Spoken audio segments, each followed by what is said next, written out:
What's good, Creative Fam? Brandon Washington here, and I'm really excited about doing today's live stream. It's been a little bit since I've been doing a live stream, but I've been working really hard to get this live stream up and running for you guys.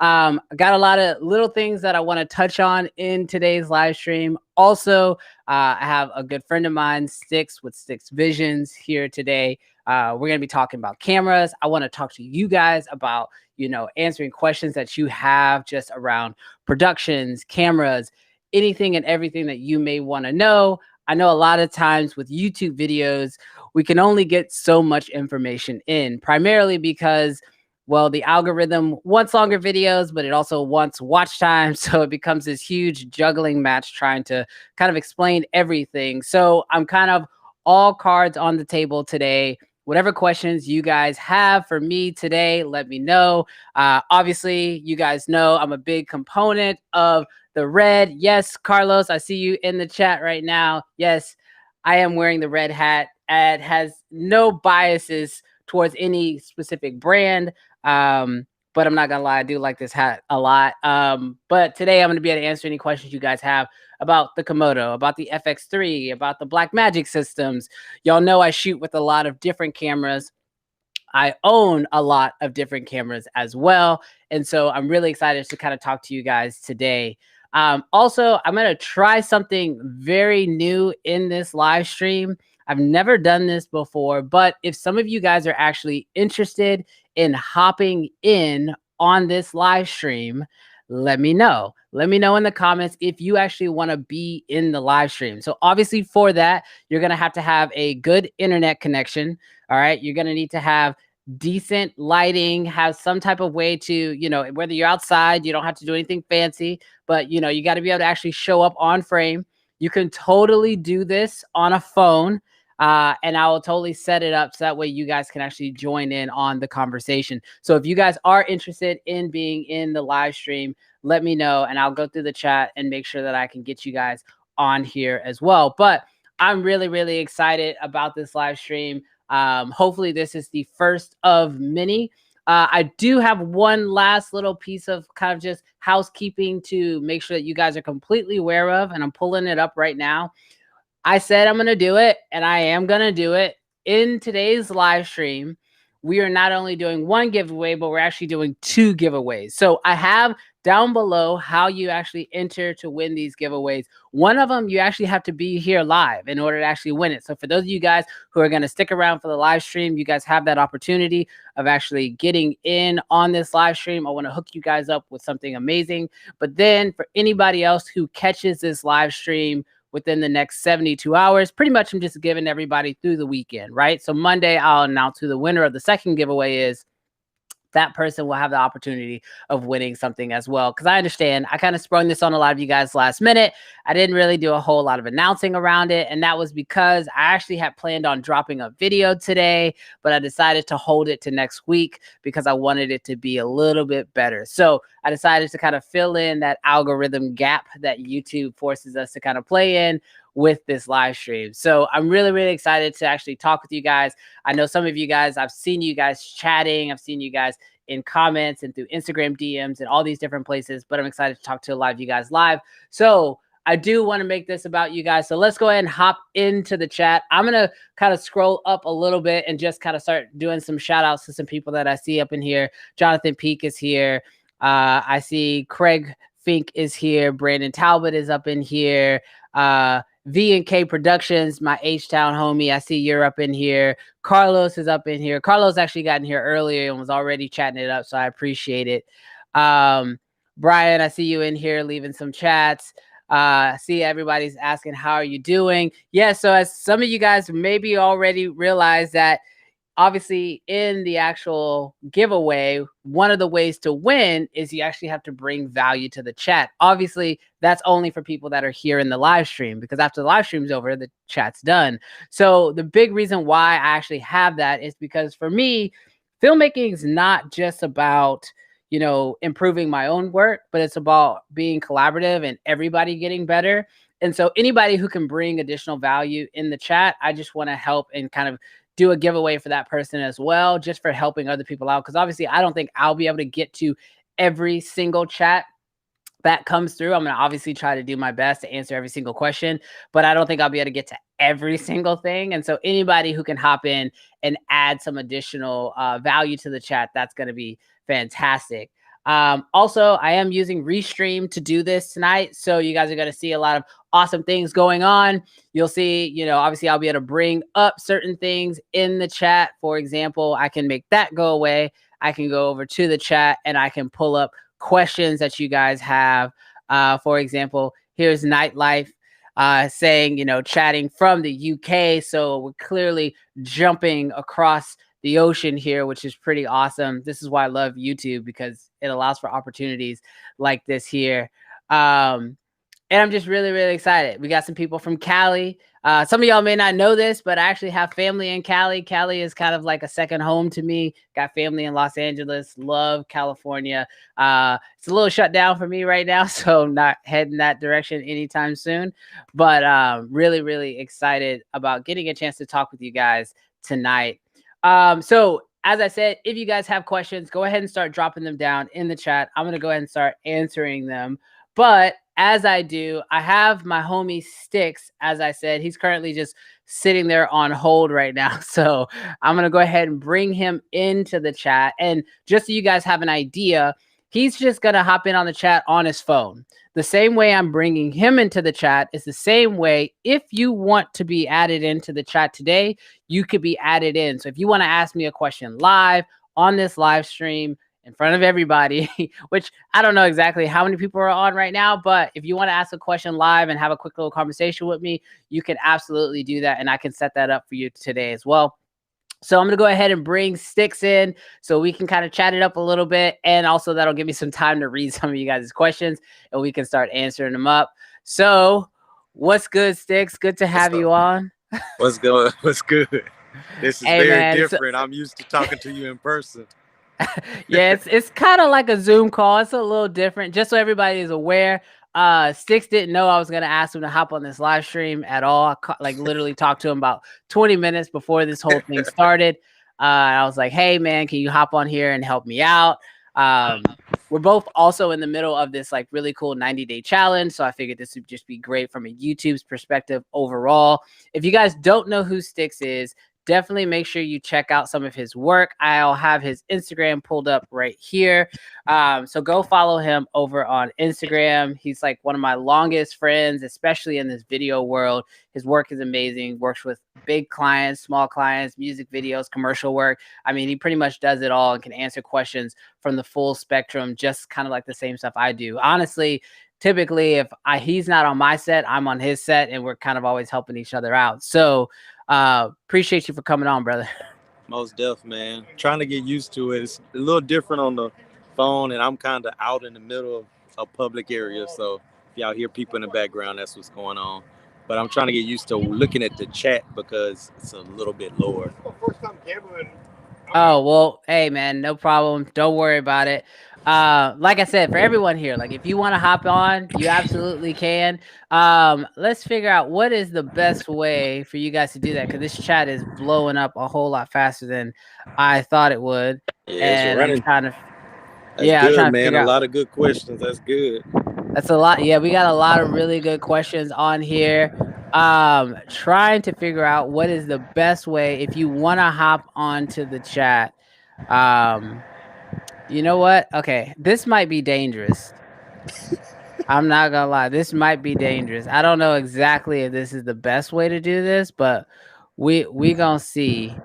All right, if you want to hop into the chat, I'm gonna put out the link right now that you have to basically click on in order to join the live stream.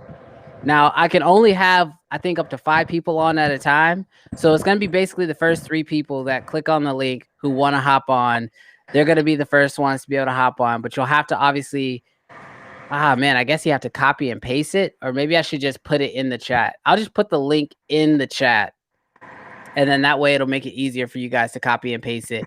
And if you want to hop in, first three people who want to hop in, I'm not going to pull you up immediately, but the first three people who want to hop in, I'll go ahead and let's do it. Brandon said do a super chat. I'm not against the super chats. Uh I'm not against the super chat at all.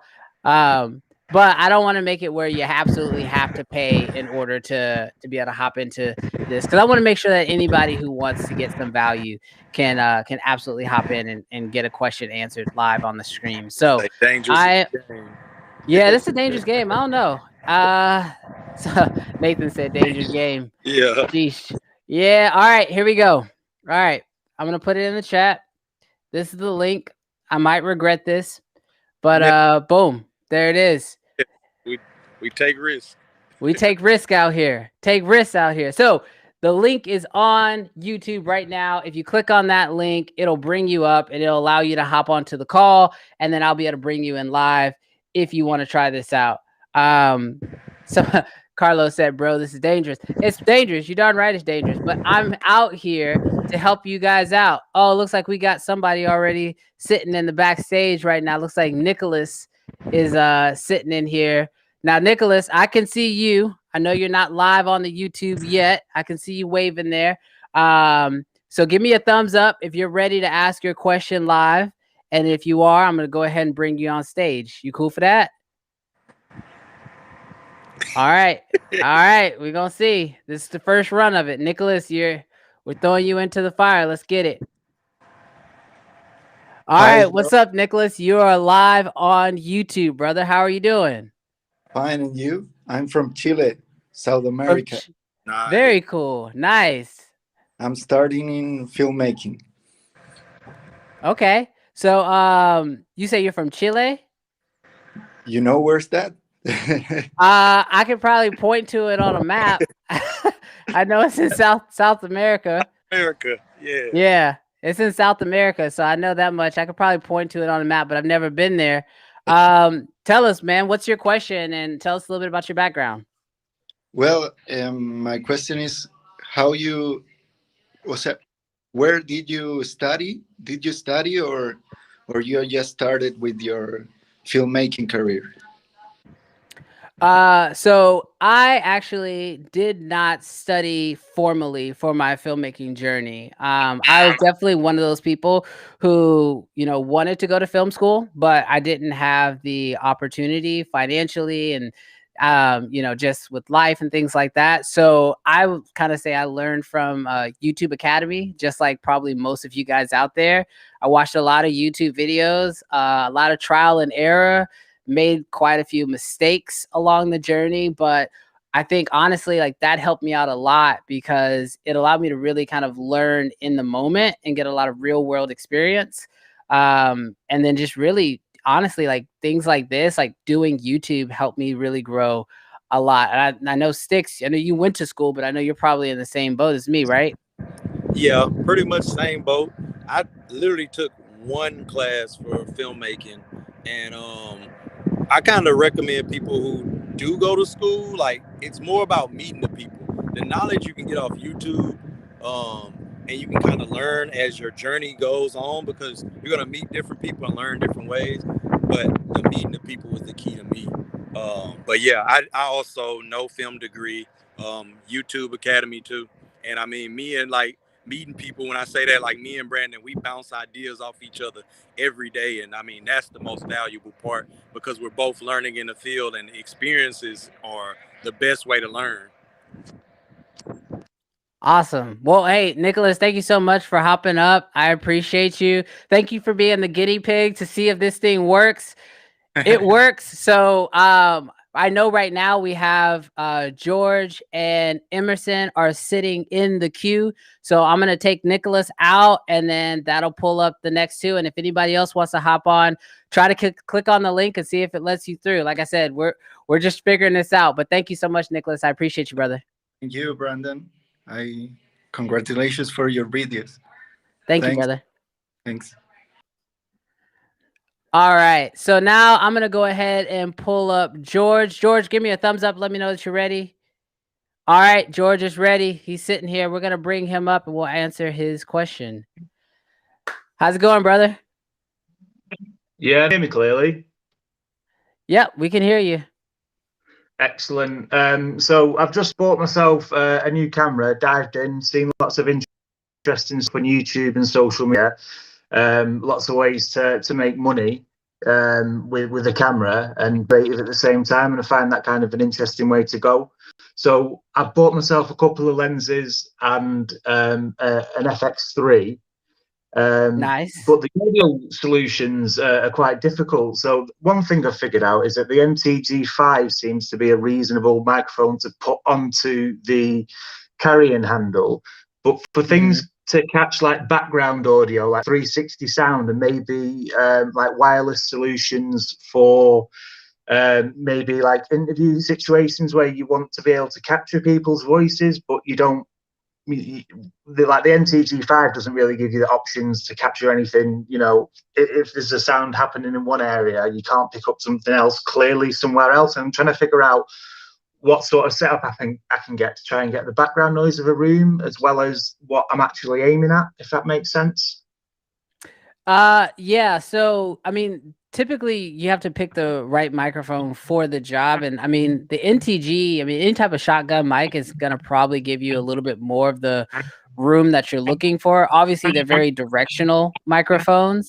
So I mean, you could do a couple different things. A lot of times, like if I'm trying to pick up room noise because I need it to like match in an edit, kind of one of my tricks is I actually will just capture room noise separately. So like after the interview or after the shoot is done, I'll just actually capture additional room noise and just add that into my edit overall, especially when I'm trying to piece together vocals. Yeah. Another thing you could obviously do is you could obviously set up two different microphones. So when I do a lot of interviews, I actually love using lavalier mics because I find that they give me the best audio for a person and it gets the microphone closer to their mouth and I can just overall just get better audio that way. And then so if you kind of go that route, you could have the lavalier on your subject, but then you could be using your Rode going into some kind of like sound recorder or something like that in the background and using that as a way to do it. Any microphone that you get that's going to kind of pick up the whole room, you're normally going to sacrifice the sound of your subject. And in my opinion, like if someone's talking, that should be the most important thing that's being captured. And so you want to make sure that you get good solid audio from them first. And then if you want additional sounds, then you can use another microphone to try to pick up those sounds. Does that make sense? Yeah, that perfect. Yeah. Yeah. So yeah, there you go. Anything you'd add, Six? I mean, any differences? Cool. All right. Well, hey, brother, congratulations on the FX3, a fantastic camera, which I'm definitely going to talk about later on in this stream because it's a camera that I think I've probably talked to Sticks for at least like an hour and a half to maybe 3 to 5, 10 hours. I don't know, something crazy like that. Trying to decide if I should buy that camera or not. And yeah, it's a fantastic camera. I'm very proud of you, man. Well, thank you very much. It's people like you on YouTube that's convinced me to take the push and start a sort of a path down that road. So thanks for your advice and good luck to you in the future. Thanks for having me on and hope everyone else gets their questions too. Congrats Cheers. on the camera, man. Congrats, brother. Later, man. All right, man, we're doing pretty good at this, bringing people on. I like this. I mean, to me, this feels a lot like Clubhouse. I don't know if you guys are familiar with Clubhouse at all, but like Clubhouse allows you to like have interactive conversations. It's kind of like a podcast. It's kind of like a live stream. But I really, really love that you can do that here. And this platform's been really great. So Emerson, I saw you message me. You gave me some thumbs up. Let me know that you're ready to go live. Are you still good? All right, here we go. I'm gonna bring you up. What's up, brother? Tell me, introduce yourself. Tell us who you are, and let us know your question. My name is Emerson. I live in UK. I've been doing like videography and photography for the last 6 months.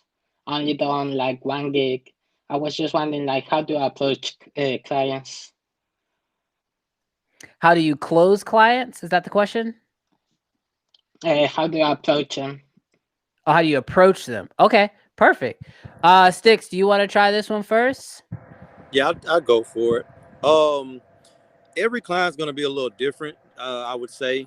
So, first thing is figuring out who's going to be your target client. And the best way to learn, and I'll tell you the honest truth, like I've learned a lot of my approaching clients from Brandon, just conversations.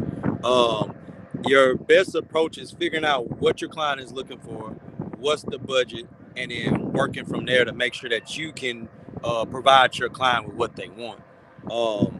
So I will say, don't be afraid to approach a client and don't be afraid to give out your budget, but make sure that you can perform the work is the ultimate goal, because you never want to disappoint a client and ruin getting that client again.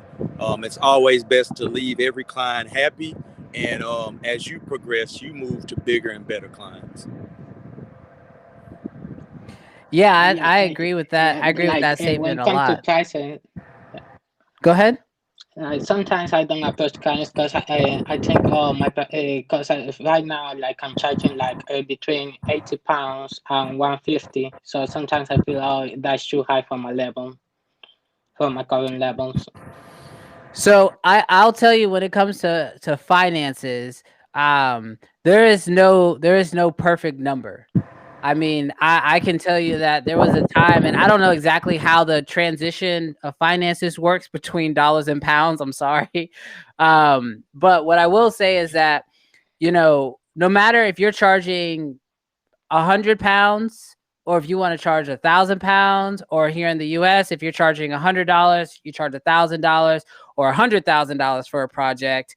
It's really not about like the actual monetary value. That's just an easy way for us just to associate value to the video. But what it really comes down to is like, what type of value are you providing to that client? And then how will your video work actually provide value to their business? So, for example, if I were to shoot a video for a barber who typically cuts, let's say, 5 heads a day, right? He gets paid $20 per head. So by the end of the day, he's made $100. Well, if I shot a video for him and I brought in 5 clients for him, he's only made an extra $100. And that's great, but that means that my video for him only provided him with value of $100 because I brought in those 5 clients. Versus if I were to shoot a video for, let's say, Starbucks, and I charge them $1,000. And that doesn't sound like a lot, especially when you're shooting for Starbucks. But let's say it brings in 1,000 new customers for them with that $1,000 video. Well, if each of those customers on average spends $6 per cup of coffee, now they've made an extra $6,000 off of my $1,000 video. And that's kind of the way that you have to start looking at, like, when you approach a client and you want to talk to them about like selling your service to them, is what it really comes down to is like, what will your video do for their business? And then when you figure out financially what is fair based off of what you can provide, your skill set, and then ultimately what will the video do for them, you will then be able to see that, like, now when you offer whatever your price point is, when you're not just saying, oh, you're paying me this much money for a video, but what you really start saying is, you're paying me this much money for this new outcome for your business, then they're going to be more likely to want to work with you, because now you're actually providing them true value that they can see. And more importantly, they can back behind financial numbers. So then not only do you help them, but more importantly, you also get to that point where now they're actually starting to make more money because they're using you, which means in return, they're going to want to continue to use you over and over again. Does that make sense? Okay. Yes. Perfect. Well, hey, Emerson, I appreciate you hopping on. We have a couple other people that are popping in now. I guess I can have more than 6 people in here because I'm starting to see a lot more people showing up. So we're gonna try to get through some of these questions. But hey, brother, good luck on your journey. Congratulations on getting started. The biggest thing is just keep improving your craft, keep getting better, and don't be afraid to go up and talk to those new businesses, because every time you pitch, whether you win it or you're not, you're gaining experience. So that way, the next time you go into it, you'll be able to pitch better to the next client. Thank you very much for the information. No problem, brother. Take care. Hey, Brandon, All I'm gonna right. actually get off the call. I Okay. gotta go back inside and stuff. So. Okay, I just want to give somebody a shout out, because somebody was like, looks like you at Lake Charles, that you at the casino. So shout out to a Mr. Just One out there. This guy's playing some investigative reporting out here, trying to figure out what sticks is hanging out. Yeah, so y'all caught him. Y'all caught him out there. I'm caught. But all right. Talk to you later, brother. All right, bro. All right. So just real quick before I bring in the next person, which it looks like I have Evan up next. So Evans, get ready. You're coming up next. Anyone who wants to hop into this live stream, I'm doing live video question and answer. So if you have a question for me, definitely there's a link. I posted it in the chat. Also, I just realized, I'm so sorry, guys. I haven't been able to pay attention to the chat, but we have a couple of, what do they call? I don't know what they're called. The super chats. So thank you guys. Carlos, thank you so much. Brandon, thank you so much. I appreciate it. And it looks like Anson, I appreciate you, brother, for hopping in there. Anson, quickly to answer your question about the zine review. It's on its way. All the B-roll is actually shot for that zine review. I'm just struggling figuring out how to put the video together, because making a video just about the zine lenses, it really wasn't coming together that great. And you guys know I have a stickler for quality. So it is coming. I will be working on that. I promise. But thank you to everyone who's been showing love and everyone who's been dropping in those super chats. But, oh, it looks like we lost one. So, all right, Brandon Talbot, I'm about to bring you up. If you're ready, thumbs up. Cool. All right, you're coming on stage. How's it going, brother? Ooh, I like that setup. What's up, dude? Hey, that setup look clean. Thanks, man. Looks real good. Ditto. I know you've got a lot of people jammed up here, so I'll go quick. Oh, you're good. Yeah. So what's your question? And let me know.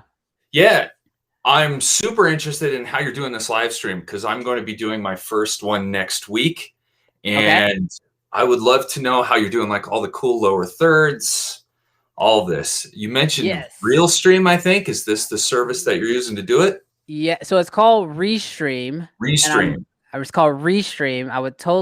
I should totally have my link up here.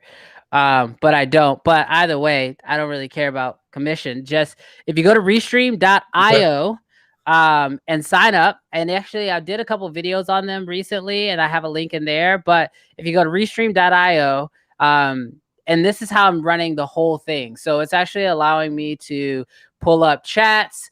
You can also have captions that pop up. So like, for example, in case anybody didn't know, I also have a text thread, so I can pull up my text thread just like this, and people can text me. And it's a really, really awesome platform. You can also use it to live stream on multiple platforms at the same time. So if you want to be on LinkedIn, Facebook, YouTube, Twitch, all those, you can restream to all of them at the exact same time. So yeah, it's just a really, really solid place. And I don't know, I've been really enjoying it. That's rad, man. Thanks. That was the big question that I had. So there you go. All right, brother. Talk to you later. Peace. All right. I'm going to be bringing up the next one, which it looks like we have Young Roshi. Are you ready, brother? I'm only seeing like half of your screen. I don't know if your camera is like blocked by your laptop screen or something. I'm going to try to bring you up and see if that fixes it. So here we go. Oh, snap. Yeah, I'm getting like half of you. It looks like we got a couple dead pixels coming in from the camera. Here we go. We'll go to webcam. This is live, as you can tell. Hey, what's up? We just let it ride. But how's it going, brother? How are you? Good. How are you doing, man? I'm doing well. So do me a favor, introduce yourself to everybody, and then let us know your question. Yeah, my name's Drew. I'm a video editor for Bass Pro. And my question is, like, what's your pro tips for getting a clients and like talent, or more like talent scouting, I guess? Yeah, so this is, I don't know if this is really gonna answer your question too much, just being honest with you. But when it comes to like finding talent for videos, I'm assuming you're talking like finding like actors and actresses and things Yeah, like yeah, yeah. that. For like So commercial work and stuff. right. So I work with a producer. I have a young lady who lives in our Houston area. Her name is Hannah, and she's fantastic. And pretty much anytime I have a project that requires that kind of stuff, she is kind of my go-to person. Just kind of a pro tip for everybody. Like, if there is something in your workflow that you don't know how to do, or maybe you just don't want to do it, I strongly recommend hiring that stuff out. And like for me to like, make phone calls to the different talent agencies here in Houston, or to like go through the Facebook modeling pages or the Facebook, actors pages and things like that. Cause those are all techniques that I know that she does specifically. I just really don't want to go and do them, if I'm being honest. So, yeah, I would totally recommend like hiring that stuff out. But I know that those are some of the techniques that she does, but typically I am not the guy that does that stuff. So sorry if that doesn't really answer your question. No, you're good. Yeah, we have a producer too, but sometimes they need help. So Yeah, I would say, just find, obviously if you find like the producer, but have your producer like go through the Facebook pages. That's how we'd get a lot of our like direct, like speaking directly with talent. So like if we have like kind of a tight budget and we don't want to have to pay that like 20% extra yeah, to go through an agency, we'll go directly to the talent and we'll find them by going through the Facebook group pages. Also, like this is crazy, but like on my Instagram, I like, this is gonna sound really, really weird, but I like collect people via hashtags. So like I'll go to like hashtag Houston actor or hashtag Houston actress and just scroll through and like look for like certain types of people that I know my clients are looking for, and like certain age groups and things like that. And I'll just save their profiles. So that way when it comes up later, I can literally just go through there and then just direct DM people and let them know that I have a paid no, gig. dude, And normally that's a really good idea. they're quick to jump on it. So yeah, that works out for me. Hey, well, dude, we love your videos, and thanks so much for bringing me on, man. No problem. Thanks for coming up here. Hey. Thanks for being brave, man. Everybody knows this is the first time. This is the first time I've done something like this. So everybody who's in the queue right now to have their question answered, I appreciate you guys. If you just showed up and you want to get your question answered, be sure to check out the link. I have it somewhere in the chat and you can click on it and you can hop in. But nice to meet you, Drew. Talk to you Nice later, meeting you brother. too, man. All right, next up, looks like a Mr. Senpai. I'm so sorry if I totally butchered that. He's laughing at me already. I'm sorry, but I'm gonna bring you up while you're laughing, just to prove to everybody that I butchered the mess out of that. But Mr. Senpai, that's how we say it. Yeah, I'm guessing you're not an anime fan. So it's real. I'm like one of those guys who's like, I watch anime. I watch every Dragon Ball Z episode, but I don't know if a lot like anime fans say that Dragon Ball Z doesn't count, but if you don't know what anime is, Dragon Ball Z 100% counts. Oh, I have a whole channel dedicated to Dragon Ball. Actually. Oh man, Dragon Ball's like, I just I love it. But sorry, that's not what this live stream is all about. Tell me, sir, what is your name? Introduce yourself to the people, and what is your question? So my name is John, also go by Mr. Senpai on YouTube. And so I have a YouTube channel, but I'm trying to build up my videography freelance business that I used to do back in the day, and then I stopped once I started doing YouTube. But I want to pick back up again because that's one of my passions. So I actually took your Creative Fam Academy, completed every course or every video on it. 100% worth it for anybody who's still kind of unsure. 100% worth the price. So I appreciate that, brother. Thank you. Yeah, I learned a lot because I do want to get into real estate videography. So I'm here in Boston, and one of my questions to you is, what is the best approach for, as you explained in the course, a lot of these real estate agents, they have to pay out of their own pocket, and there's no guarantee that they're gonna make a sell on the house. So what is a great way to approach encouraging them to accept video? Because I notice a lot of real estate agents here in Boston, even the multi-million-dollar homes, they don't really use video. And should I Yeah. also include a photography package as a way to kind of entice or encourage them to accept the video and the photography all in one? Those are fantastic questions. And again, thank you for signing up and taking the course. And then also, I'm glad that you enjoyed it. So two answers, or kind of two questions there. One, how do you approach them initially to try to convince them that they need video? And then two, should you add photography? So I'll answer the second one first because it's going to lead into the first question. So first, when it comes to real estate, no realtor is going to list a house without photos. They have to have photos. In fact, when they list it to the MLS, they have to have at least 6 photos of the house in order for the house to even go live on the MLS. So what this means is that I would say 90%, because there's still some of those realtors out there that will take photos on their phone, God forbid. But 90% of those realtors are going to have photos. And so, yes, it's 100% easier to try to convince a real estate agent to hire you as their photographer. Now, where it gets a little controversial is on the video side of things.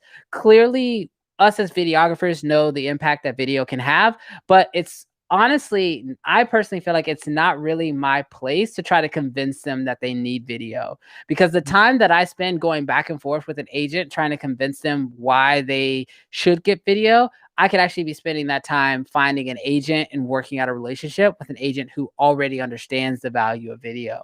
So what I would say is kind of shift your mindset a little bit and say, I don't want to spend, 5 hours trying to convince this agent that he needs video, but I would rather spend 5 hours finding an agent who already knows they need video, and then now you have an agent that you don't have to convince of why they need your service. Now you can just start working with them. So it's kind of like a flip. Instead of spending all this time on one person, spend that time and actually go after agents who already understand the value of video.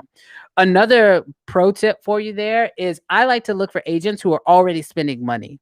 So whether they are in a magazine, whether they're on a park bench, whether you see a billboard on the side of the road, if you see an agent, or even one that's really good, look for agents who have really good for sale signs. If they have a cheap, crappy for sale sign in the front of the house, don't even talk to them. But if they have a really nice for sale sign, the one with the white post, the sale sign hangs down, it might have a picture of them, you can tell that they're really trying. These are agents who understand the value of marketing. And so therefore, you need to that's the ones that you want to go after, because they already know how to invest in themselves. The ones that aren't trying to do it, or they're really worried about if video is worth it or not, don't waste your time with those guys. Move on to the ones that know that they're ready to move forward, because not only are those guys better overall, but they typically sell more houses anyway. And those are the relationships you want to have. Right. Great. Thank you so much, Brendan. I don't want to take up more of your time because I know there's other people waiting, but I'll stay and watch the rest of the stream. Thank you so much for your time. Thank you, brother. Take care. Yeah. All right. We got Mr. Isolate Media coming up next. Sir, you want to give me a big thumbs up so I know that you're ready? Perfect. Let's do it. How's it going, sir? Nervous as hell.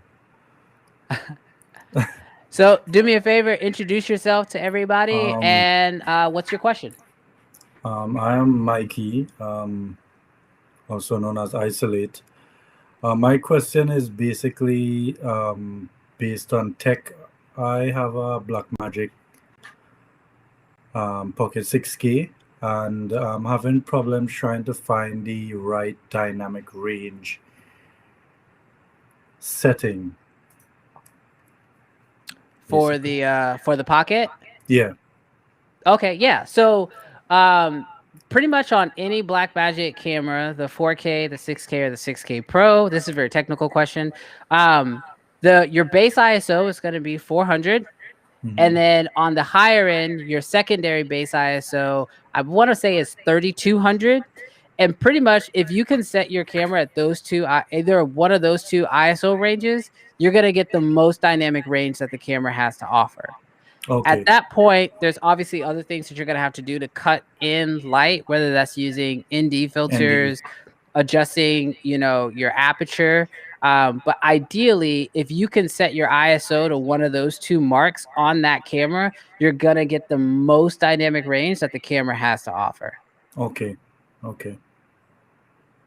Perfect. Well, thank you, brother. Perfect. Thank you for hopping up here. I know it's Thanks. different. I don't know. Has anybody ever seen a live stream like this? Because I've never seen one. I've never done No, one I've never either. seen one either like Well, this. perfect, man. Well, I'm glad I got a chance to see some of you guys face to face and answer your questions. Brian, you're up next. So just I saw you just look over at the camera. So be ready. You're coming up next. But hey, I appreciate you hopping up here I and appreciate you asking too. your question. Actually, a big inspiration to me. So it's nice Well, to thank you, man. have a I appreciate conversation it. with you.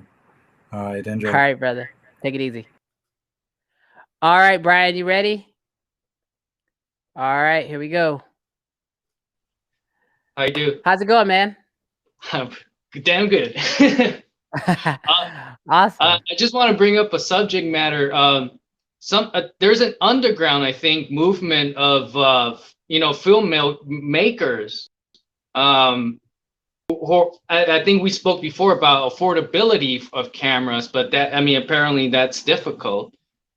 My question is very blunt, I suppose.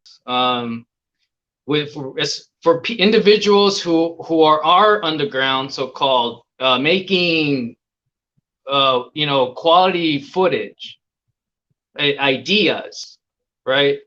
You could go what you're doing and everybody else, but in terms of budgeting, what will you say to those individuals that are this underground using Discord? And Anson is doing this. But there is an underground, and just people who just hate Hollywood for, for the debauchery of stories, good idea stories. So, anyways, but I'll leave it with that.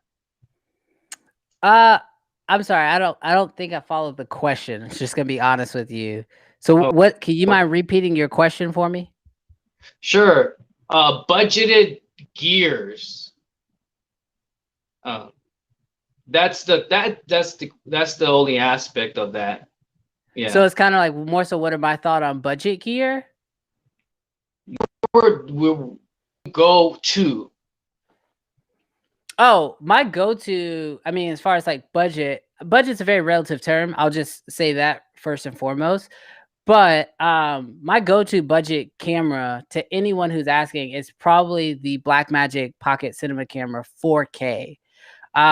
Most people don't realize it. Like, I review a lot of cameras. I've got, the Komodo sitting right here. This is, not inexpensive, but in the world of Hollywood, it's still pretty inexpensive. But like, my favorite budget camera is still the Pocket 4K, and I'm actually using it right now to do this stream. And it's the camera that I use for all of my A-roll in every single one of my videos. So if you've watched one of my videos, if you've watched one of my last, 30 videos, and you thought the A-roll looked decent, it was shot on this camera. Another thing that I do that a lot of people don't know is that, like, I actually shoot my videos in 1080p in ProRes. I don't even shoot in RAW, and I don't shoot in 4K. And then I upscale it to 4K for YouTube. And nobody knows the difference. So, as far as like budget cameras go, like, the camera doesn't necessarily matter as much. Now, that being said, I will say I do have a Zine 35mm lens on this camera, which literally costs twice the price of the camera body itself, which is something that I preach to anybody who asks.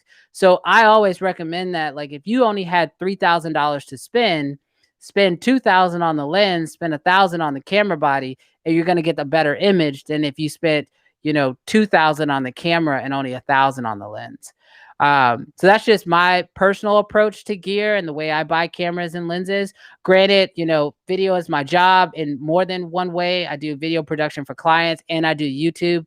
So it kind of allows me the luxury of having multiple gear options to choose from. But I will say that, whether you're a budget shooter or you're somebody who's been in the game for a long time, I think any professional will tell you that lenses are more important than the camera body. So buy what you can afford on the camera side, but really invest in the lenses up front. I see. Nice. Thanks. Thank you, Brian. I appreciate it. That was a good question. Thank you.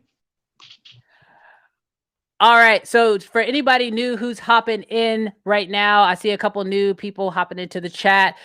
We are currently doing a live Q&A where I'm actually bringing you guys up on stage. Now, you can still feel free and engage in the chat, super chat, everything. It's all still working. I'm still going to hop into the chat and pull up some of those questions as we go. But we do have people that are sitting, waiting in the queue to hop up live.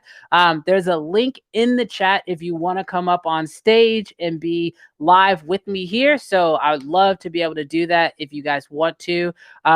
So I'm going to go to Richard. Now, I'm just going to say this real quick. Chris, I see you're there, but I can't actually see you. So it's like your camera's not currently turned on. So Richard, I'm going to jump to you. And Chris, while I do that, why don't you go ahead and get your camera turned on? So Richard, give me a quick thumbs up. Let me know that you're ready. All right, Richard's ready. We're going to pull him up right now. Hi, Brandon. Right. How's it going? Yeah, I'm good, thank you. Yeah, good. Yeah, I've been watching you for a long time. Love your channel. Thank you. My question is, I bought this GH5 2017. I was going to use it for when me and the family went away on our honeymoon. Never really got to grips with it. I've used it a couple of times. I do YouTube, I do live streams. I do reselling, which is why I've got a lot of this stuff around me. I do a lot of film props and costumes. I use my S21 all the time because it's so easy. Mm-hmm. Is that good enough, or should I be trying to use that? So personally, I believe that you should use whatever piece of gear allows you to create the easiest, right? Now, especially when you're doing stuff with family, 9 times out of 10, the stuff I shoot of my family is all shot right here. And I don't even know how many cameras sitting in my office, but 9 times out of 10, when I'm taking videos of my kids or photos with my family, we went to Disney World. I just brought my phone because it was just going to be easier. Because at the end of the day, those real moments, you just want to capture them. Yeah. Now, obviously, there are some benefits to using a more professional camera like your Lumix, but I would say that, if it's so much of a hindrance where you're either worried that you're not going to get the shot, or maybe you're going to spend too much time thinking about exposure or focus or those type of things where you won't actually be able to live in those moments, that's typically not when I would say, go to that camera. I say go to the camera that's the easiest. Yeah. The reason why I like to use some of these more bigger cameras, like I've even said this about the Komodo, is that like when I'm shooting for clients, I have to slow down. Like I have to be methodical. I have to think about all the little things. And so in those moments, bigger cameras, interchangeable lens cameras, whatever you have, DSLR, mirrorless, cinema, those can be, valuable in those moments. But when you're just talking about family, going to the beach, enjoying the moment, I think so many times as like creators, we get in our own heads about shallow depth of field and angles and lighting and this, that, and the other, when really all we want is the moment. And, whatever it takes to capture that moment, if that's on your cell phone, bro, don't feel bad about it. Like capture it on your cell phone. And if you want it to be a little bit better, just watch a couple of videos on how to shoot better iPhone or Galaxy phone videos. And I mean, you can make it a bit better, but at the end of the day, you'll be happy that you got the moment rather than just having like one small moment that's like really polished. Yeah. I mean, I think as well, it's like so easy with the phone. I mean, my brother works for a famous actor, and I've done filming with Brian and with Sam Jones for the 40th anniversary of Flash Gordon. I filmed some behind the scenes stuff for him, and obviously I think as well it's getting to grips and learning the camera, because obviously I bought it brand new and I've used it a couple of times just to quickly, and it's like obviously worrying about getting to learn it. But I mean, this has got such a good camera on the 21 Ultra. It's just so easy, and I think that's the thing. But I think I should learn to use that one as well. Oh, 100%. I mean, obviously, the best thing you can do is to learn your tools and learn them inside and out. So that way you can also learn like what its strengths are, what its weaknesses are, so you can put it in the best position. Like, for example, like that's me with my EOS R. Like as much as I love all my other cameras, I know my EOS R in and out. And so if I had to grab a camera and shoot something like in a matter of a second, like my EOS R or one of my Blackmagic cameras would be my go-to, just because I know them so well. Yeah. But yeah. Cool. Thanks. Awesome. Well, thank you, brother. No Cheers. problem. Have a great day. Take care. Bye. All right, Chris, I see you now, so I'm assuming that you're ready. I'm going to go ahead and pull you up. Also, to anybody who was wondering, I added the link into the chat again. So if you are wanting to hop onto the video call, you can click on that link, and it does work on mobile. But if you have an awesome setup like Richard had, by all means, hop onto that really nice setup too. Whatever works best for you. All right, Chris, I'm bringing you up right now. Hey, what's up, brother? Sorry, I'm visiting my family right now, so I'm kind of just like all good up in a bedroom with a wall charger. All good. But so my question is, so I'm kind of like just starting up. I've been spending like the past for like 6 or 7 months like watching yours and like Daniel Schiffer and just like a bunch of like of the greats. Like making videos and stuff and like how to what equipment to buy, like how to get the lighting perfect and everything. And I just invested in a Sony A7 III because it has pretty much everything that I would need. And like the video quality, like I've been working with like a Blackmagic's like node system to try to get the colors perfect. But my question is I'm in college right now for like a couple of different things, but my main question is so I'm thinking about joining a production company or trying to at least. And I've been learning a lot, and like I want to try to set up maybe I was wondering if I should set up like a reel or something like that for them, so they can know what I could do and like what do you think would be good with that? Because I've been working on like the ink splot transitions. I don't know if you know about that. You probably do. But I was like, because they were like working VFX transitions and stuff. I was wondering, what do you think would be best to try to show off that kind of skill, or like certain assets that would make me like important to them to where they would give me a second look? So I can tell you just from my own personal experience, when it comes to like delivering a reel to someone, just make sure it is only your best work. So like for example, when I've had people who send me their reels who want to work with me or who want to be, a PA or whatever, and they show me their work, 9 times out of 10, if it's over a minute and a half, I'm going to get bored. And then the other thing that'll happen is like, if you show me like the first 3 shots are just like bangers, it's like the best thing you've ever did.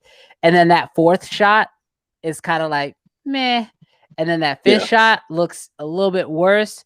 But then like 6 and 7 are also bangers. My mind gets caught up on shots 4 and 5. And that's typically how it is for most people. You kind of get caught to like what stands out the most. And when you're looking at a reel, what you don't want to stand out are the shots that are not good. So I would say, definitely whether you're doing transition, if it's VFX work, whatever, just first make sure that like your entire reel looks consistent in quality and in just overall work ethic. And then the second thing I would say is don't put anything in your reel that you don't want to actually get hired for or to do in the future.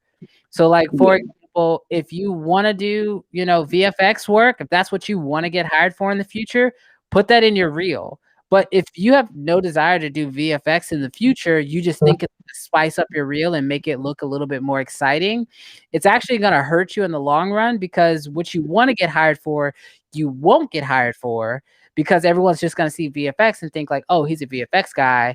And they may be thinking like, oh, I don't need VFX, or I can't afford VFX, or we already have a VFX guy, when really you want to get there and work on camera, or, you want to do something else, lighting or sound or whatever. So just make sure that your reel is very strategic to exactly what you want to get hired for. And then overall, make sure you just have something to put together, because I can tell you, pretty much every production company out there now, like a few of them might care where you went to school or if you went to school, but like that might just get you like a conversation. What they really want to know is, what can you do? What can you provide them? Because production is a very taxing job. It's a very, it's a very fulfilling job as well, but we're always moving. We're always doing something else. We have demands from clients and from talent and from just internal work as well. And so the last thing they want to do is bring on a liability. So just make sure you show them exactly what you can do. Be very honest about what you can do. And if the honesty is just, I'm not that good yet, but here is my potential, and here's where I want to go, and I'll work harder than anybody else in the office. If you can show them that, then they're going to want to bring you on. Because honestly, like, it's typically easier to bring in somebody who doesn't know as much, because then we can like train them the way we need them to work for us, versus bringing in someone who's like super, super seasoned and kind of set in their ways and they're unwilling to try new things. So I would just say, like, take a couple of those tips, apply it to however you want to do your reel. But like, if your reel is 30 seconds of just amazing footage, then make it 30 seconds of amazing footage versus like a minute of like 30 seconds of good footage and like 30 seconds of kind of mediocre stuff. Yeah, kind of like you just want to show the peaks, you don't want to show the shallows. Absolutely, 100%. It should be peaks all the way through. People don't have long attention spans at all. And just one more question. I'm sorry, I really don't want to take your time because I know there's other people that got really important questions. But I'm also just like right now, I'm just a one-man crew, and I want to get into more of like a kind of like travel videos and stuff like that, and like maybe like to like, you know, kind of dabble in that, maybe like just for like maybe part of like the highlight to like show that I could show a compelling story or something like that, even if it's just a couple seconds. But so do you think that the Blackmagic Pro 6K would be because the video quality I know is better than the FX3, at least with the color science, but you know, you could tell me otherwise because you know you obviously that's kind of your thing. But what do you think would be better for like a 1-man or like a 2 to 3-man kind of group, like the Blackmagic 6K Pro or the FX3? So I love the Blackmagic systems. You got to know how to pull focus, and that's the one big drawback for a lot of people who are considering the Blackmagics. You got to know how to pull focus. I do want to say bye to Carlos because I see that he's got to bounce. I appreciate you for hopping in the live stream, brother. Thank you so much for everything and hopping in. But to anybody who is considering the pockets, just know that focus is the #1 downside of the pocket system. Which is one of the reasons why for like travel stuff, it's maybe not the best camera, because you got to be able to pull focus fast with travel. It's very run and gun. Sure, you're going to get amazing image quality, amazing color science. You just got to know that like the workflow is a little bit slower. And as long as you're okay with that, it's by far the best bang for your buck you can get. That being said, I love the FX3. I think it's a fantastic camera. It's got amazing autofocus. The color science on it is really good. I don't think it would be a bad solution either. I don't really think you can go wrong. And honestly, in today's time in the world of cameras, you really can't go wrong with anything. I would say as a travel camera, the FX3 is smaller. It's lighter. It's actually pocketable. The only thing that it's really missing is built-in ND filters, but like ND filters can be purchased fairly inexpensively. You can definitely get like the Tiffin filters or something like that, that you could just screw onto the front of your lens, and that can work. So there's a couple different options there. What I would do is I would just figure out like what's the most important thing in a camera for you, and then kind of go from top to bottom, and then look at like what cameras check those boxes, but in that same order. So like when it comes to travel, sure, image quality is big, but you got to be able to actually like lug it around, battery life, things like that. When you're running and gunning, that you maybe can't have like a million batteries on you like you would probably need with a pocket. So as much as I love the Blackmagic system, it would never be a travel camera for me. And that's just my opinion, no matter how good the image quality is. Yeah, because the battery just won't last you. No, it's you're gonna have to have at least like a backpack full of batteries to survive a trip with the Blackmagic. All right, well, thank you. I mean, I aspire to like have your kind of like color grading and everything. Like you're just on point, man. I aspire to be more like you, and I hope you keep doing great. Man. Thank you for answering my questions. No problem. Thank you, brother. All right, I'm gonna move on to Evan. Evans, be ready. You're coming up next. I'm gonna try to rapid fire through some of these real quick. All right, how's it going, Evans?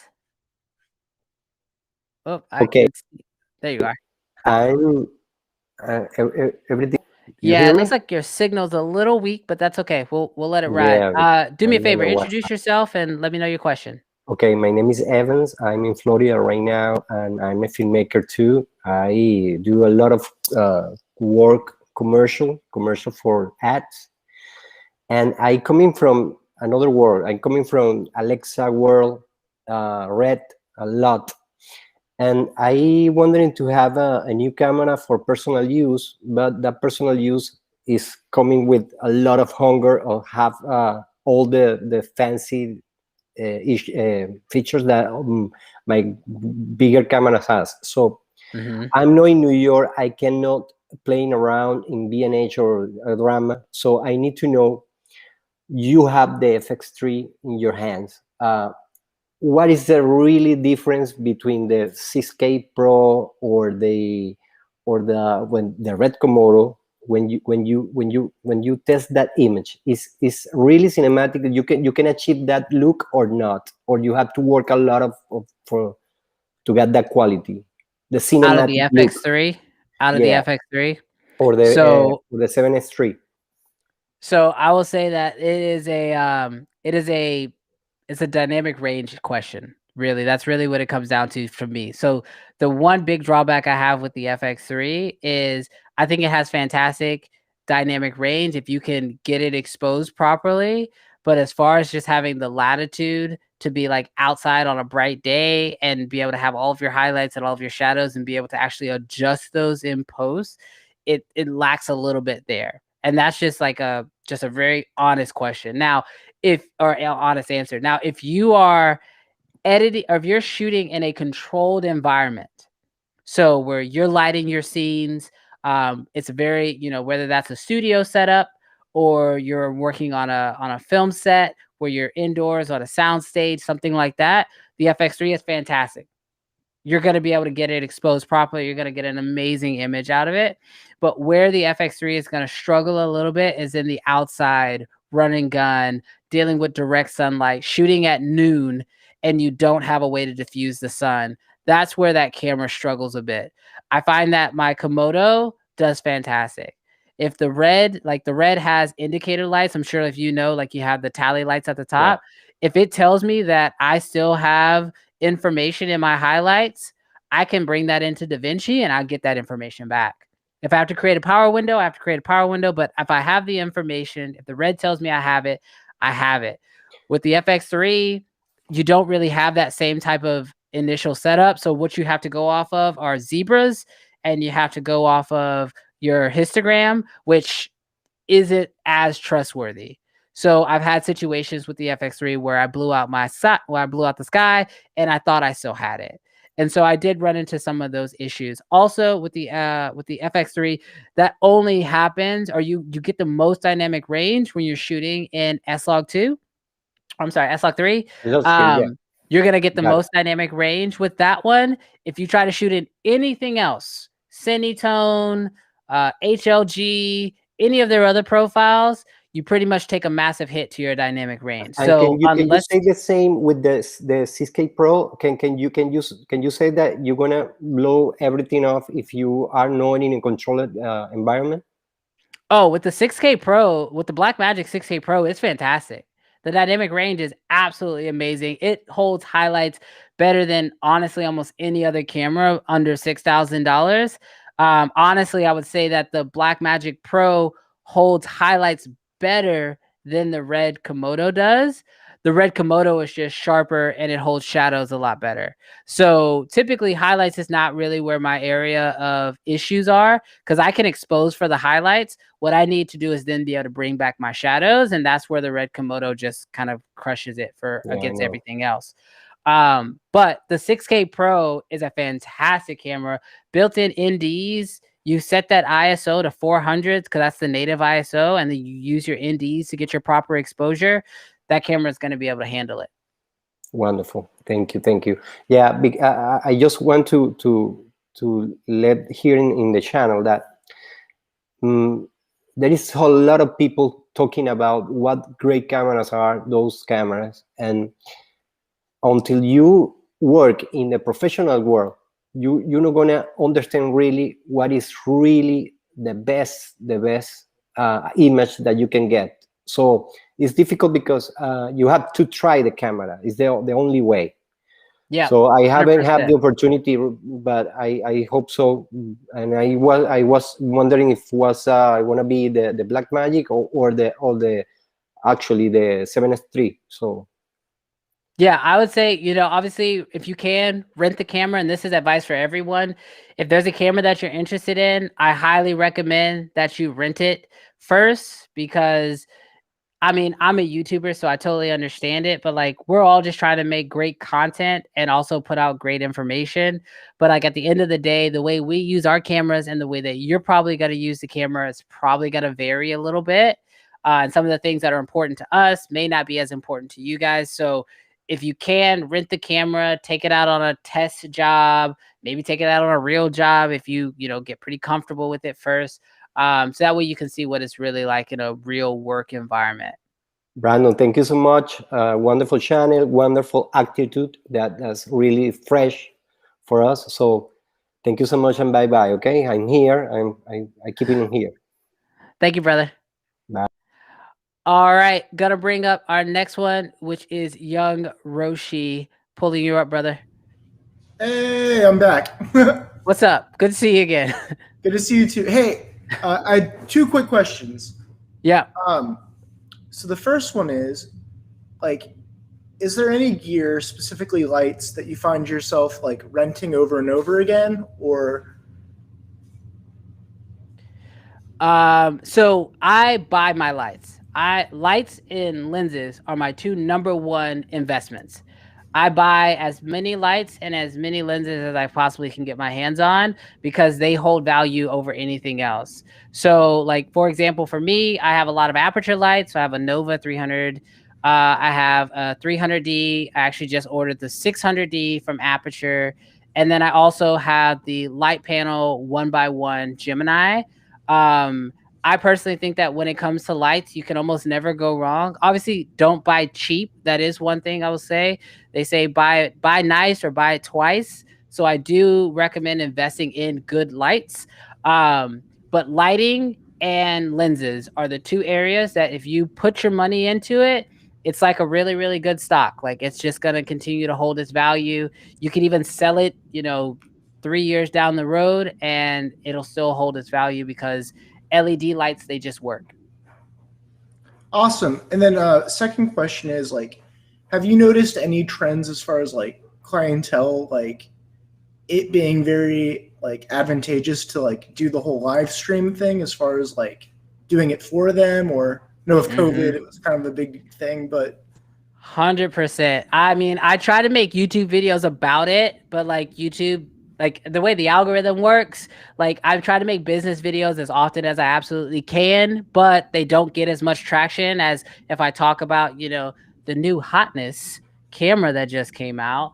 But I've made a couple of videos talking about it. Like, if you guys have not got into live streaming, as you guys can see, like, just think about this live stream. Think about how engaging you guys are liking it. I see the chat going. I have people waiting here. Imagine being able to offer this to your clients and think about the value that offers to them. Clients love live streams because they also don't have to act. There's no script they got to worry about. Like, this is raw. Like, this whole bringing people up was just an idea I had, and it's working out fantastic. But like, I didn't know if it was going to be great, but it didn't matter because it was live. And if it didn't work out well, we could just adjust, and people are more understanding on a live than they are when it comes to an edited video. So live streams, 100%, if you can work that into your pitch to your clients, they will eat it up and they will pay you a ton of money for it. And then for all of you guys who are watching this live stream, who probably are supposed to be editing something right now, here is that next little tip. When you're done with the live stream, you've got nothing to edit. You take no work home. So like, it's like going to school, but never getting homework. Live streaming is by far my new favorite thing to offer to my clients, hands down. Awesome. Well, thanks, dude. Take it easy. Thanks, brother. All right, bring it up, Francisco. Here we go.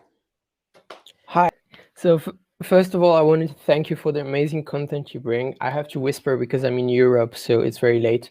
I have a question. Do you hear me? Yeah, I can hear you. You're good. Okay. I have a question because I'm actually deciding whether I'm going to an FX3 or a Blackmagic Pocket Cinema camera. But the thing is, I'm, kind of a one-man. I do everything. I do music. I shoot myself, my own music videos. So I cannot have someone pull focus for me. So that's why I'm leaning towards the FX3. However, I really love using shutter angle. So I'm really conflicted. It's horrible, man. It is. So I would say just get the FX3, you'll be happy. I think I That will. being said, I mean, the second you said that you're gonna shoot yourself, like if you guys saw the contraption that I currently have set up so I can use my black magic to shoot myself, you guys would flip because you're like, why are you doing all that? Just get a camera with a flip out screen. But it's just for if you're a one-man band, like the FX3 is a fantastic buy. You're gonna love it. The autofocus is fantastic. Sure, like I mentioned earlier, does it have the best image? No, but no one else is going to know that either. Like the only people that are going to be able to see it are people who are looking at the two cameras side by side. And even then, they may be able to point one out over the other, but I'm sure if you showed it to a totally different person, they would change their thought. Somebody else would pick the other camera. So it really does become more about what can the camera do for you. So I personally think that, you know, based off what you just told me, knowing very little about your situation, if you're shooting yourself and you're one-man banding it and you can't pull focus, the FX3 is a no-brainer. Like that would be a no-brainer buy if I were you and in your position. The only other camera that I would maybe consider is ask yourself if you need XLRs. Because maybe you can save a couple $100 and just go with the A7S3. If you need XLRs, then go FX3 and you'll be happy. You'll be super happy. It's a fantastic camera. It's a camera that I personally love, and I wish I could pull the trigger. I've had so many conversations with different creators saying like, I want to buy it. Like it's so good. I want to buy the camera myself. I just don't have a need for it, but it's still so good that I still want to buy it. So I think if you buy the FX3, you'll be very happy.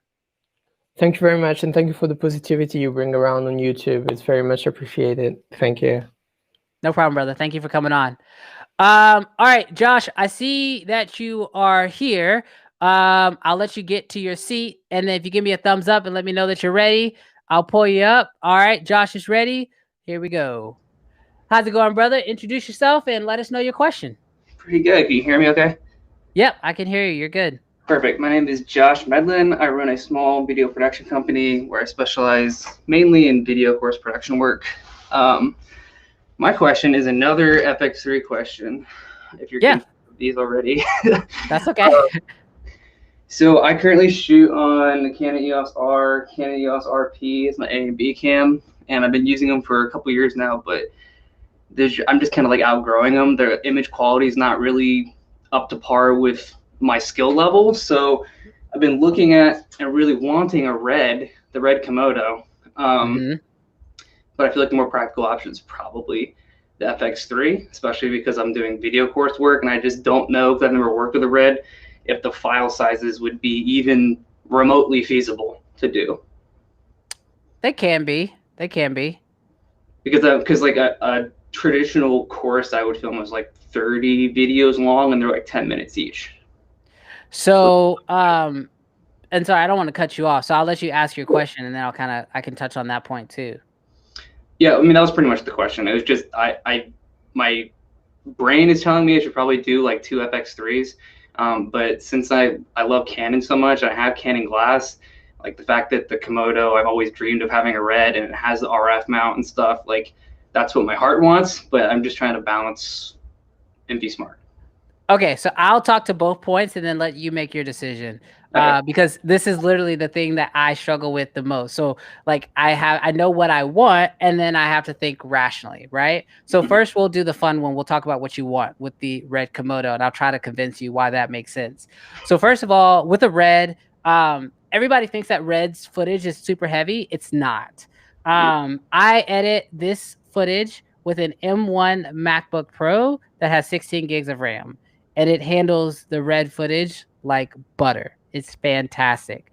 Now, sure, this shoots raw, and yes, you could say like, you know, oh, if I shoot a course, do I have to shoot it raw? The files are much larger. You don't. This thing also shoots in ProRes, and you can shoot it in ProRes full resolution at 1080p, and the file sizes are crazy manageable. I shot a job last night on this guy. I shot it in ProRes in 2K, full readout of the sensor because they did an update. So now you get full readout of the sensor, and the file sizes were not massive at all. And I shot them small on purpose because I was just sending them the raw files. I wasn't editing it. They just wanted the raw files from the shoot, and they didn't even want them that big. They wanted it in 1080. I just did 2K in case I wanted to reframe something, in case I made a mistake, just kind of cover my butt. So the Red can definitely shoot small, manageable files. It's actually not that difficult. ProRes, you'll be fine on the Red. It will do all of your coursework. Now, kind of speaking the more rational side of it, the FX3 is just going to offer you more. That's really what it comes down to. You are going to get autofocus. You're going to get XLR inputs. So when you're dealing with the audio, you're going to be able to get that synced directly in. And that's going to be really nice, especially if you're using a boom microphone. The Red does have a 3.5 millimeter jack, but the preamps are not fantastic. So whenever I use the Red, I typically have to go into my Zoom recorder, and then I record to my Zoom recorder, and then I'll go out of my Zoom recorder into the Red as just backup. Okay. But you can definitely hear the difference. So the FX3 is going to be better in autofocus. It's going to be better in battery life.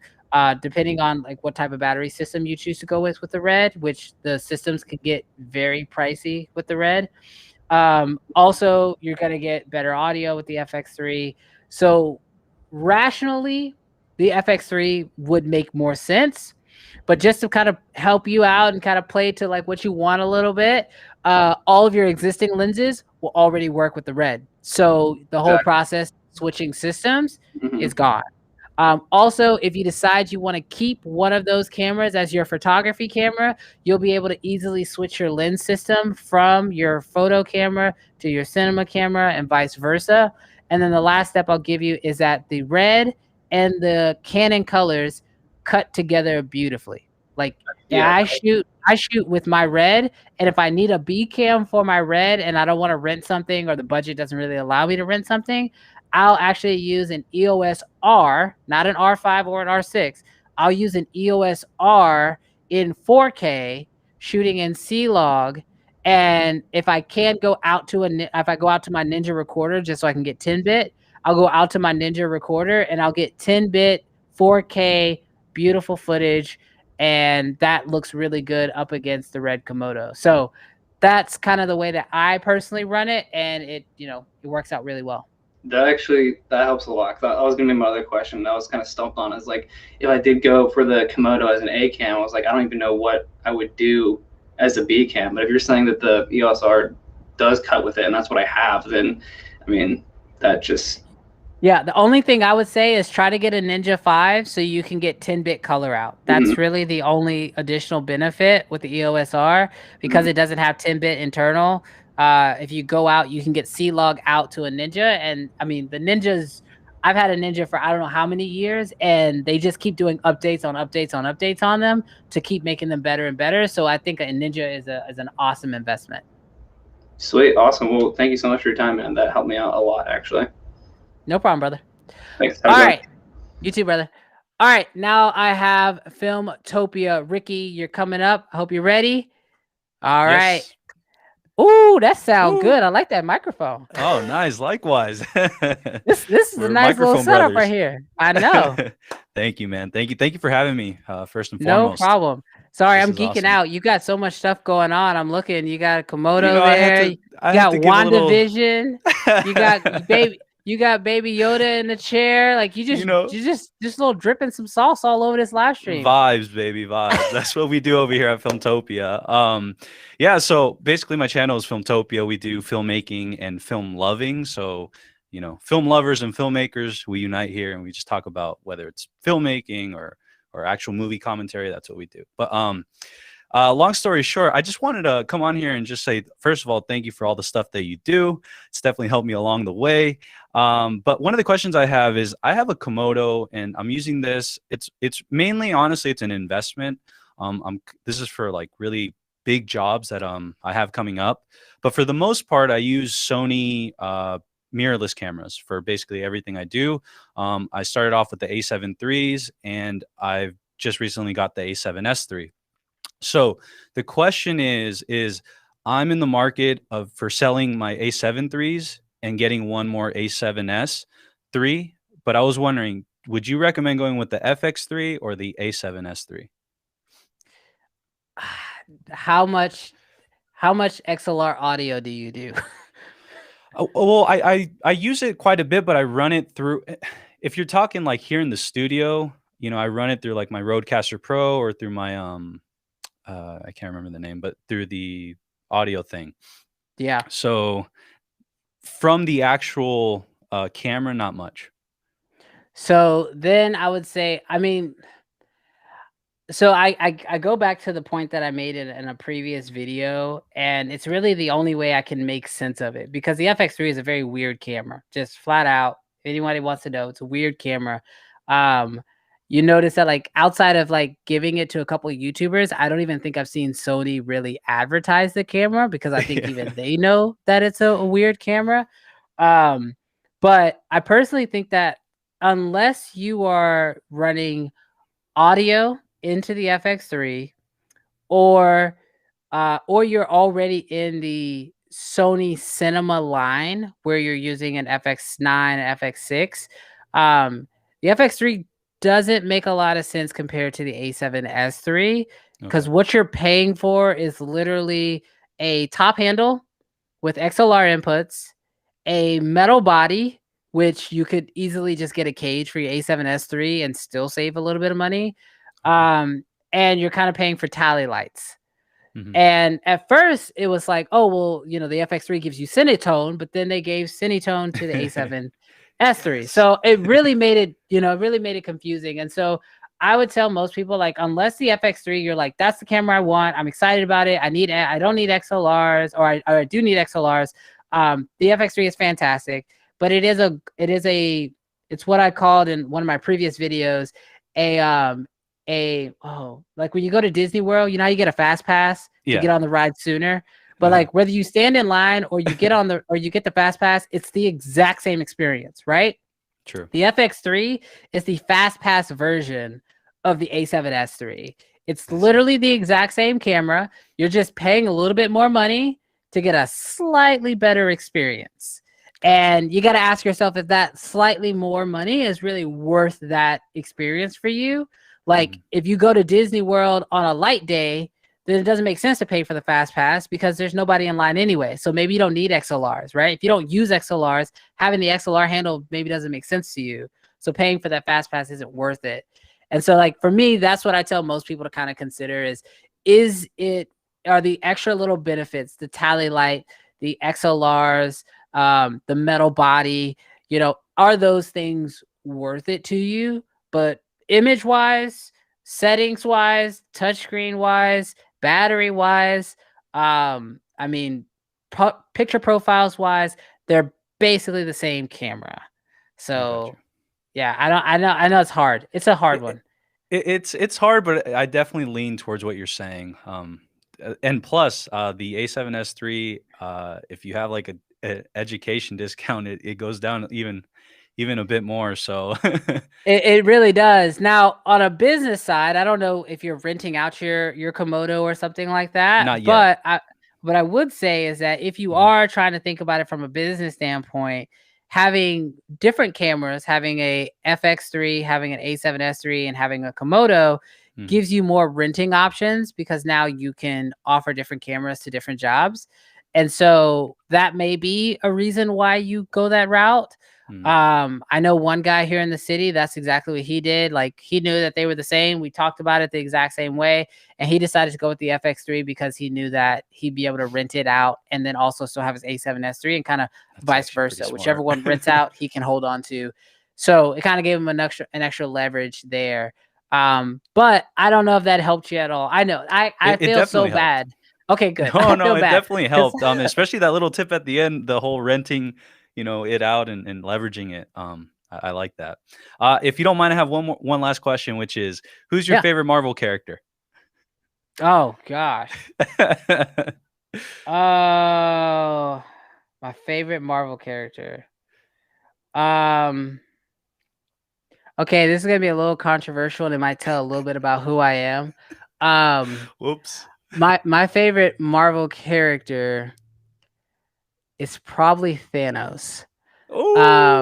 Yeah, I know that's and it's not it's Thanos. It's in-game Thanos. It's Thanos brought to our reality Thanos Okay. because he was just such a savage. He was such a savage. And I don't know, maybe you guys are gonna judge me for that. Let me know what your favorite Marvel character is. I've got a lot. I mean, like as far as like if you told me to pick my favorite Avenger, I don't even know if I could.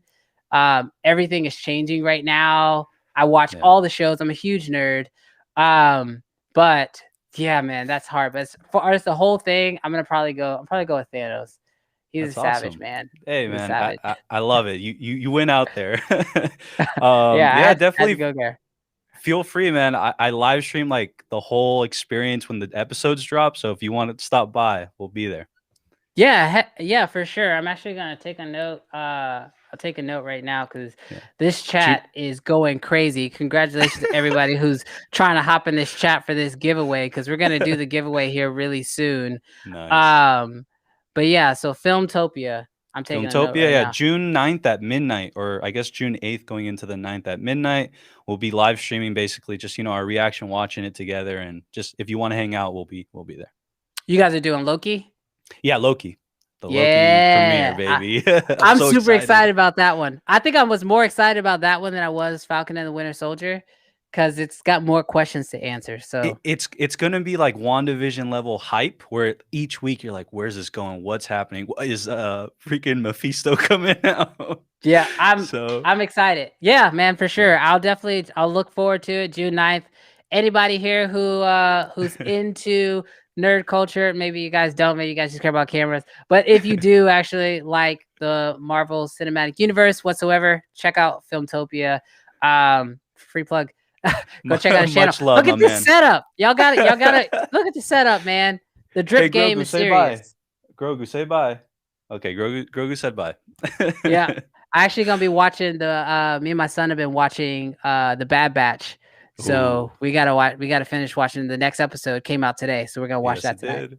All right, my man. Well, thank you so much, and blessings to everyone. Take care. Thank you. Well, I hope this live stream has been as entertaining for you guys as it has been for me.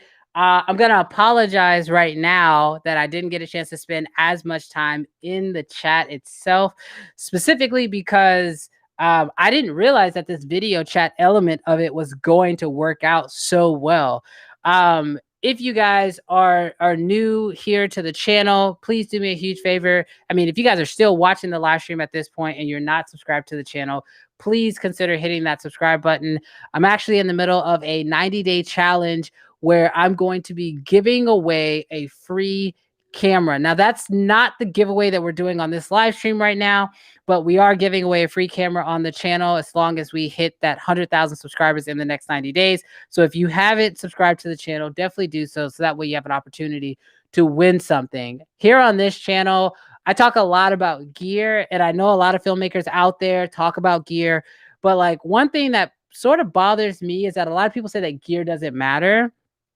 And that's really hard for me to believe because I do think that gear does play a role in how your image looks and the quality. And I try to like back that by putting my money where my mouth is. And so that's the reason why I try to do so many giveaways now, even more here on the channel, like we're doing the big one with the camera giveaway. And even on this live stream, we're doing a giveaway. So as I showed you guys earlier, we have two giveaways. The first one says if you leave a comment on the video in the first 72 hours, that enters you into a giveaway. So that's for anybody who has to hop on the live stream later on in the future between now and Monday. And then we're also going to be doing a giveaway right now in the chat. Now, the giveaway for the chat is actually going to be, let me pull these guys up. I'm going to be giving away this system right here. This is the Hollyland wireless transmission system. Now, this is the Mars 300.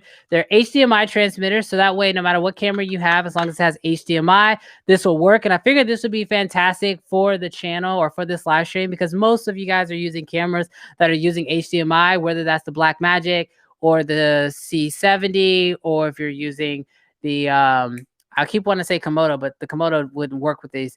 If you want to use the FX3, you can get your hands on a set of these right now. So what I'm going to do is I'm going to quickly scroll through the chat and see who has been offering up the most value, and I am going to give one of these away right now. So let's scroll through this chat and see what we have going on here.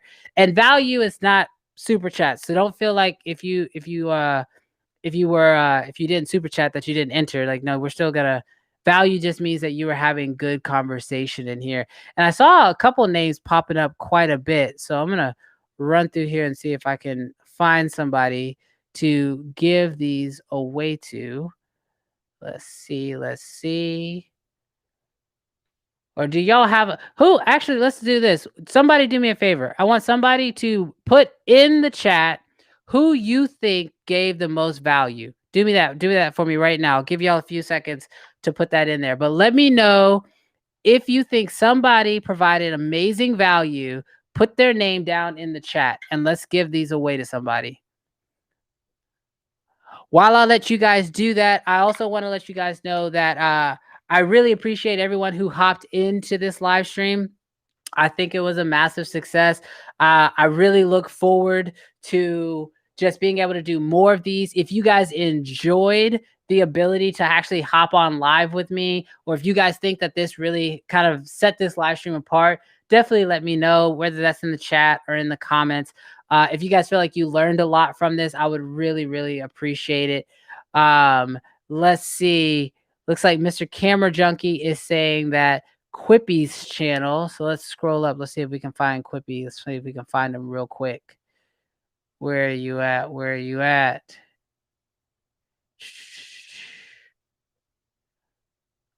Okay, I see one right there.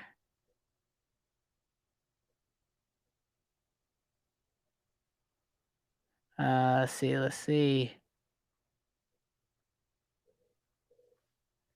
Let's pull this message up real quick.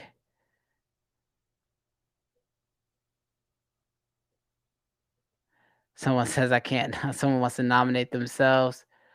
All right, so the first one I saw says your friend gave the best value. Oh, and that was Sticks. For anybody who got here earlier, or anyone who got here earlier, I had Sticks on earlier, but it looks like Filmtropic or Filmtopia was hit up. Boom, boom. Great job. Keep it clean.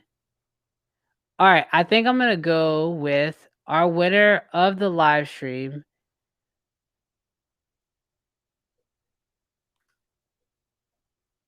Is going to be at Quippy. All right, so we're going to be giving away this Hollyland Mars 300 set to you, Mr. Quippy. I'm going to try to pull up your page real quick so that way everybody can see where you are. Do me a huge favor. First of all, just put in the chat that you're still here so that way I can know that you're here, and then I'll have you DM me over on Instagram so that way I can actually send you these. But you were recommended by Mr. Camera Junkie. So Quippy, if you're still here in the chat, you have won the Mars 300 set. Do me a huge favor. Shoot me over a DM and I'll pull up my Instagram for you guys real quick. Boom. There's my Instagram at BWashMedia. So Mr. Quippy, do me a favor. Send me a DM at my Instagram. There he is. Thanks so much. I've never won anything before. He's so excited. He forgot the IN on anything. I get it, man. I totally get it. No, really, really excited to be giving this away to you. So do me a huge favor. Send me a DM over on Instagram so that way I can get your information and I will mail these over to you ASAP. It'll probably be through the weekend, so it probably won't get to you till later on in the week.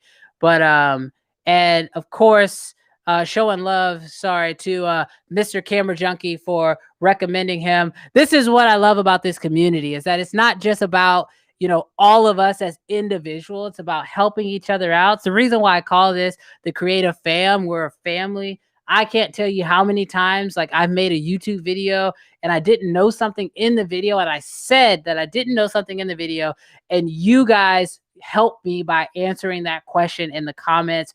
Or if I didn't think something was possible, you tell me how it's possible. That's what I love about this whole exchange, is that it's very, you know, symbiotic. You guys help me, I help you. And then just like in this situation, Mr. Camera Junkie has helped Quippy to win something tonight. And so everyone, there is another giveaway, and I'll be announcing what that will be of and what you can win by leaving a comment on this video. So I know the chat is slightly different than the actual comment section. So make sure that you leave a comment, because I'll be picking a winner for the next giveaway after the weekend. So just be aware that that is coming. Again, thank you guys so much for hopping on this live stream. I appreciate you guys for being here. It's been a joy. It's been exciting. And hopefully we'll be able to do this again really, really soon. This went way better than I thought it was going to go. Being able to bring you guys up and have video calls with you has been fantastic. So maybe next time you guys know I'm doing a live stream, get your setups ready, because I'm going to pull you up on stage and let you ask questions. And if you have your own YouTube channel, it's an awesome time for you to shout yourself out, shout out your brand, shout out your Instagram. I don't care what it is, because we're all about helping each other out here, no matter what that means. So thank you guys again for hopping on this live stream. I'm going to try to figure out how to turn this live stream off gracefully, and I'll catch you guys in the next one. I'm going to just hit end stream, and hopefully that